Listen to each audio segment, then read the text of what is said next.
Pensez-vous que les élus du système sont au-dessus des lois? Regardez comment ils traitent ceux qui osent enquêter sur leur chasse gardée, l'audiovisuel public. Le contexte est crucial.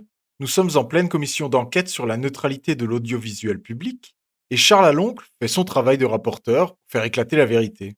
Et ça, le député Erwan Balanan ne le supporte pas. En quittant la salle, il lâche ça. On va laisser monsieur le rapporteur, monsieur le député. T'inquiète, on va te Mais, régler, dit Erwan Balanan à bon, mon propos. T'inquiète, on va te régler. bon, C'est quoi, monsieur, c'est une menace, monsieur bon, Balanan? monsieur, C'est une monsieur, menace, monsieur monsieur, Balanan? monsieur, T'inquiète, on va te régler en partant, en quittant la salle. T'inquiète, monsieur le bon, président, simplement, bon, si vous pouvez me laisser. T'inquiète, il bon, quitte bon, la bon, salle bon, en disant T'inquiète, on va te ah régler. oui. T'inquiète. T'inquiète, on va te régler. C'est littéralement un vocabulaire de voyou. Mais au fond, est-ce vraiment surprenant? Cela illustre parfaitement le logiciel mental de la Macronie depuis des années. Ils pensent être intouchables. Ils sont tellement persuadés d'incarner le camp du bien qu'ils se croient au-dessus des lois et du respect démocratique. Dès qu'on vient fouiller dans leurs affaires, ils perdent leur nerf et passent à l'intimidation. C'est une constante chez eux.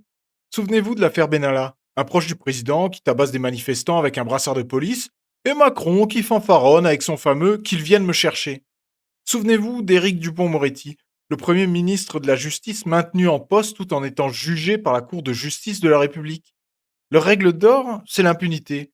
Ici, Charles Aloncle s'attaque à un pilier du système, l'audiovisuel public. Et la réponse du système, c'est la menace physique et politique.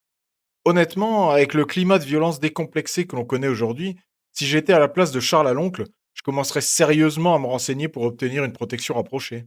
Quand un représentant du pouvoir vous promet de vous régler, on ne prend pas ça à la légère. Et vous trouvez ça normal des méthodes de voyous à l'Assemblée nationale? Pour dénoncer cette arrogance et ce sentiment d'impunité, partagez cette vidéo.